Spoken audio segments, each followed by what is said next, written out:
So Christmas has come and gone, sadly. It's wet and windy outside and the country is bogged down with strikes and rising prices. Woohoo! So it's clearly time to start thinking about next year's summer holiday, right? That'll make us feel better. But where should you go? Now, staycations have been on the rise in the last few years for obvious reasons, but is the lure of guaranteed sun just a little bit too hard to resist? Well, according to the latest research, staycations really are on the rise because here are the top 3 reasons. They offer comfortable and relaxing accommodation, which is nice. They create way less stress than going abroad. Airports now are a bit of a pain in the rear end, we know. And of course, they help support our own economy, which is great, particularly at the moment. Plus, travelling to a UK holiday destination is clearly so much better for the environment than for flying. I worked out that if we flew our family to, say, America, as opposed to getting in the car and going to Devon, it was actually 500 times less my carbon footprint. It really was that much. It's crazy. But it is expensive staying in this country. It really isn't the cheap option. And you may have a 2-week washout. That's the problem. To help discuss this very first world problem, I've got with me Extinction Rebellion Spokesperson Pete Knapp and media personality Nicola McLean. Firstly, right, Pete, welcome along. Very nice to have you on the show, and a happy post-Christmas, pre-New Year. Nice to have you along. So what do you think? Obviously, from a climate point of view, if we didn't all jump on aircraft, that will be a good thing, right? Absolutely, yeah. Apologies if there's a little bit of a lag here. I'm in a B&B on the Isle of Wight at the moment, so I'm actually on a staycation. And it's a real pleasure to be in a part of the UK which I haven't been to since I was a child. We've seen so many interesting things here, and yeah, you're right. Like going to a place like this by train really does reduce the carbon emissions. Generally, train travel is about 70 times less than flying for the carbon emissions. Okay. And yeah, flying is really the fastest way to fry the planet. But probably, as you're finding out now, it's not. It used to be many years ago. I guess it was a cheap option staying in the UK, but that's not necessarily the case anymore, is it? It's actually, sadly, more expensive sometimes to stay in here, to drive down from where I live in London, down to Devon, 250 miles, and stay there than it would be to get my family on a plane and fly them to the States. Yeah, the flights really are desperately cheap, and the reason for this is because of fossil fuel subsidies. We spend about £7 billion a year in the UK to try to make aviation cheaper. So yeah, it is artificially cheap. But getting down to the Isle of Wight from London, which is where I started, cost only £35 for a return ticket, and it's in the off season, right? So everything's much cheaper here. The B&B prices were about £60 a night for 2 people, and that included breakfast for 2 people. So yeah, going to places that are tourist destinations in the UK in the winter, you tend to get cheaper deals. Sure. There's actually a great new expression which I hadn't heard before today, which was, we've all heard of staycations. There's now slaycations, which are more and more people taking winter breaks in the UK, which is exactly what you're doing. Let's bring in Nicola. So, Nicola, what do you think? I mean, obviously, the lure of sunshine and guaranteed sunshine is what often drives people to go abroad, as well as really good package deals that make it very, very good value. Yeah, 100%. Obviously, I understand the carbon footprint, and I do my best, and I try and encourage my children. Obviously, we recycle, I understand. But the fact of the matter is, I do want a sunny holiday. I do want to take my children abroad and show them different places. I do think the UK has some amazing places to see. And I think lockdown and COVID really helped us to understand that. I'm from Scotland. My parents are Scottish. Scotland's fantastic, but I don't want to go and freeze. I do not. I'm quite happy to do that for a few days. I don't want to go there for 2 weeks. So in the summer, and you're saying, winter breaks, 100%, but then we've got to take into account schooling and when the kids are at school. To go to Centre Parks, plenty of other resorts, but to go to Centre Parks when the kids are not at school is absolutely extortionate. I can't afford it. Many people can't. So then you do look where you can go, where's affordable.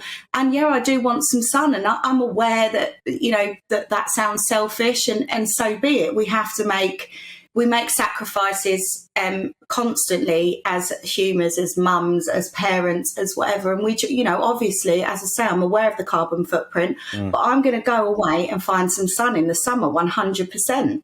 Yeah, I guess, with everything we've had, to be fair, in the last year, and the news has been, let's be honest, it's been non-stop heavy news, hasn't it, really? The weather's grotty at the moment. It's got there's storms coming in from America as well. That's not going to help. And I guess, post-Christmas, after what's replaced all the Christmas ads, of course, are suddenly sunny holiday adverts all on our TV saying jet off and jump in this lovely swimming pool. And I got to be honest, it doesn't half look appealing right now, doesn't it? So it's a hard one because, look, I've been to Devon when it's been 2 weeks of sun. I've also been there when it rained every day. And although it's lovely, I know what you mean, Nicola. Sometimes you think, if I've got a week off, I just want a week of sun so I know I can chill out. And there lies part of the problem, Pete, don't you think? I guess that over the last 10, 15 years, the cheap airlines have made it so cheap to go away. It's cheaper than getting on a train now. Yeah, although it's not the airlines that are making it cheap, it's the government subsidies. It's that we really don't pay anywhere near enough tax on aviation fuel. Nothing like the tax that people would pay for petrol or diesel. There's a huge difference in the amount of tax that's paid there. And it's interesting that you mentioned not being selfish, because I think your previous guest talked about not being a selfish nation. And yeah, we're not. And when we start really to think about other people in other countries as well, in terms of flying, it's a really big deal in terms of the injustice of it all. So around 1% of the people in the world cause about 50% of the commercial flight emissions. So that's a huge amount, while about 80% of the world has never set foot on a plane before. So even though, we do live in a very cold and miserable place sometimes in the winter, it has to be said, and some other places in the world really can be nicer.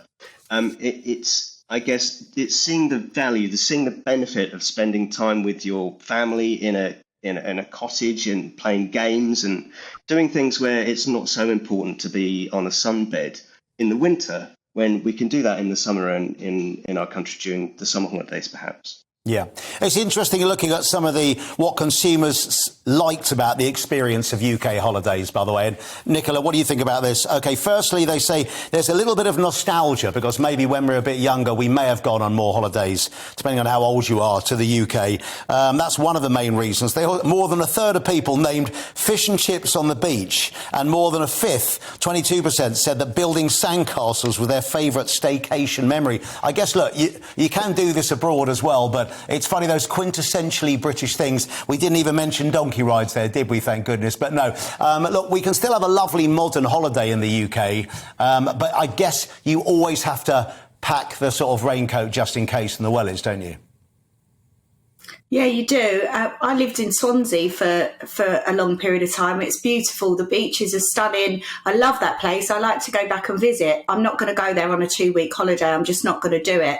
And, I like fish and chips, and I can drive to Brighton and eat fish and chips. But it's, for me, that all I want to do is be there a day. I do not want to be there. My kids would not enjoy going to Brighton on a pebble beach for 2 weeks. They just wouldn't.